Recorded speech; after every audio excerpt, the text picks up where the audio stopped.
नमस्कार. महाराष्ट्रातल्या तमाम शेतकरी बांधवांचे आपल्या चॅनलवरती स्वागत आहे. बघा, पीक विम्याचे जे ₹17,500 ना, हे शेतकऱ्यांच्या खात्यामध्ये इथे जमा होण्यास सुरुवात झालेली आहे. परंतु यामध्ये जे पात्र शेतकरी आहे कोणते असणार आहे, त्यानंतर इथे जे आहे ना, हे पैसे कधी आणि कसे मिळणार, तुमची पात्रता कशी तपासायची, हे सगळं जे आहे ना, हे आपण आजच्या व्हिडिओच्या माध्यमातून इथे बघणार. तरी व्हिडिओ शेवटपर्यंत नक्की बघा. चॅनलवर जर नवीन असाल तर आत्ता सबस्क्राईब करून घ्या. बघा, पीक विम्याचे ₹17,500 शेतकऱ्यांच्या खात्यात जमा होणार. जाणून घ्या पात्रता आणि वितरणाचे निर्देश. बघा, महाराष्ट्र राज्यातील शेतकऱ्यांसाठी पीक विम्याच्या बाबतीत एक अत्यंत महत्त्वाची बातमी समोर आलेली आहे.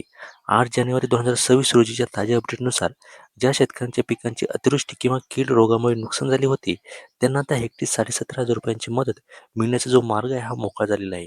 राज्य सरकारने पीक विमा कंपन्यांना तातडीने नुकसानीचे पंचनामे पूर्ण करून निधी वितरित करण्याचे ते निर्देश दिलेले आहे. हा निधी प्रामुख्याने रब्बी हंगामातील पीक आणि खरीप हंगामातील प्रलंबित दाव्यांसाठी दिला जाणार आहे. अनेक जिल्ह्यांमध्ये पीक विमा कंपनीचा निधी वाटपाची तयारी पूर्ण केली असून लवकर शेतकऱ्यांच्या बँक खात्यात पैसे जमा होण्याची सुरुवात होणार आहे. आता ₹17,500 मदतीसाठी कोणते शेतकरी ते पात्र आहे ते बघा. बघा, ₹1 पीक विमा नोंदणी. ज्या शेतकऱ्यांनी चालू हंगामात केवळ ₹1 भरून पीक विम्याचा फॉर्म भरला होता, ते या मदतीसाठी पात्र आहे.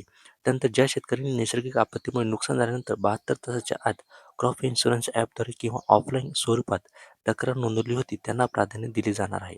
त्यानंतर कृषी विभाग आणि विमा कंपन्यांच्या संयुक्त पंचनाम्याचे ज्यांचे पीक 33% पेक्षा जास्त बाधित झाले आहे, अशा शेतकऱ्यांच्या खात्यात ₹17,500 हप्ता इथे जमा होणार आहे.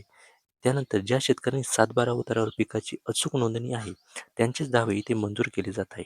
आता हे पैसे कधी आणि कसे मिळणार? मिळालेल्या माहितीनुसार पीक विम्याचा हा निधी 15 जानेवारी ते 25 जानेवारी 2026 दरम्यान टप्प्याटप्प्याने शेतकऱ्यांच्या खात्यात जमा केला जाईल.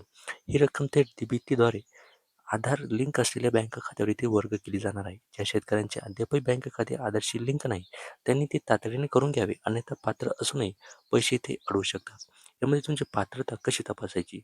PMFBY portal. तुम्ही विम्याच्या अधिकृत वेबसाईटवर जाऊन तुमचा अर्ज क्रमांक टाकून स्टेटस इथे चेक करू शकता.